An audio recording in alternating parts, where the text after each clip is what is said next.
സംസ്ഥാനത്ത് കടലിൽ കാണാതായ മത്സ്യത്തൊഴിലാളികൾക്കായുള്ള തിരച്ചിൽ ഇന്നും തുടരും. വിഴിഞ്ഞം സ്വദേശി ജോൺ മത്യാസ്, മുതലപ്പുഴ സ്വദേശി ഷിജിൻ, കൊല്ലം സ്വദേശി ഗൗതം കൃഷ്ണ എന്നിവർക്കായുള്ള തിരച്ചിൽ 12ാം ദിവസവും തുടരുകയാണ്. ഇന്നലെ വൈകിട്ട് വള്ളത്തിൽ നിന്നും മുതലപ്പുഴ കായലിൽ കാണാതായ 5 തെങ്ങ് സ്വദേശി പ്രവീൺ നായും തിരച്ചിൽ തുടരുകയാണ്. തിരുവനന്തപുരത്ത് നേവിയുടെയും മുങ്ങൽ വിദഗ്ധരുടെയും നേതൃത്വത്തിലുള്ള പരിശോധനയാണ് തുടരുന്നത്. കൂടുതൽ വിശദാംശങ്ങളുമായി രജിത് കുമാർ ചേരുകയാണ്. രജിത്, ഈ മൂവരെയും കണ്ടെത്താനുള്ള തെരച്ചിൽ 12ാം ദിവസവും തുടരുകയാണ്. പക്ഷേ ഒരു സൂചന പോലും ലഭിച്ചിട്ടില്ല. ഇന്ന് ഈ INS കൽപ്പേനി ഉൾപ്പെടെ തിരുവനന്തപുരത്ത് എത്തുന്നുണ്ട് തെരച്ചിലിനായി.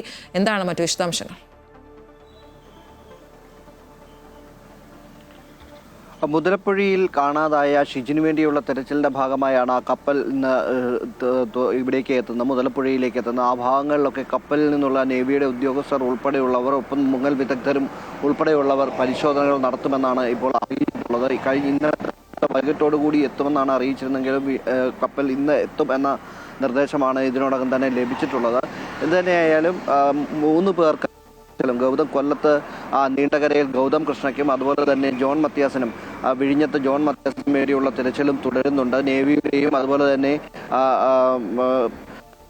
ഉൾപ്പെടെയുള്ള മുങ്ങൽ വിദഗ്ധർ ഉൾപ്പെടെയുള്ള ഉദ്യോഗസ്ഥർ ആണ് ഇത് പങ്കെടുത്തുകൊണ്ടിരിക്കുന്നത്. എന്തായാലും കഴിഞ്ഞ 2 ദിവസങ്ങളിലായി വിവിധ സ്ഥലങ്ങളിലായി ഈ പരിശോധന നടക്കുന്നുണ്ട്. 2 ദിവസം ഇപ്പോൾ 2ാം ദിവസത്തേക്ക് മഴ മാറി നിൽക്കുന്നത് പരിശോധനകൾ നടത്തുന്നതിന് സാധ്യമാകുന്നുണ്ട് എന്നാണ് നമുക്ക് മനസ്സിലാകുന്നത്. എന്നാൽ മുതലപ്പുഴ ഭാഗത്ത് പരിശോധനകൾക്ക് വളരെ ബുദ്ധിമുട്ട് അനുഭവപ്പെടുന്നതായി മുങ്ങൽ വിദഗ്ധർ കഴിഞ്ഞ ദിവസം തന്നെ വ്യക്തമാക്കിയിരുന്നു. എന്തായാലും എന്തെങ്കിലും ഒരു സൂചനകൾ ലഭിക്കും എന്ന പ്രതീക്ഷയോടുകൂടി തന്നെയാണ് പരിശോധനകൾ പുരോഗമിക്കുന്നത്. അതിനിടെയാണ് ഇന്നലെ മുതലപ്പുഴയിൽ നിന്നും മത്സ്യബന്ധനത്തിന് പോയി തിരികെ എത്തുന്ന വഴിക്കാണ് മുതലപ്പുഴ കടലിൽ നിന്നും കായലിലേക്ക് പ്രവേശിച്ചപ്പോഴാണ് പ്രവീൺ എന്ന് പറയുന്ന 5 തെങ്ങ് സ്വദേശിയായിട്ടുള്ള ആൾ ബോധരഹിതനായി കടലിലേക്ക് പതിക്കുന്ന ഒരു സാഹചര്യമുണ്ടായി. അദ്ദേഹത്തിന് വേണ്ടിയുള്ള തിരച്ചിലും ഇപ്പോൾ തുടർന്നുകൊണ്ടിരിക്കുകയാണ്. അങ്ങനെ 2 പേർക്ക് വേണ്ടിയുള്ള തിരച്ചിൽ മുതലപ്പുഴയിലും മറ്റ് 2 സ്ഥലങ്ങളിലായി മറ്റ് 2 പേർക്ക് വേണ്ടിയുള്ള തിരച്ചിലും തുടരുകയാണ്. ഇന്നലെ തന്നെ പ്രതിപക്ഷ നേതാവും മുഖ്യമന്ത്രിയും ഒപ്പം മറ്റു മന്ത്രിമാരടക്കമുള്ളവർ വിവിധ സ്ഥലങ്ങളിലായി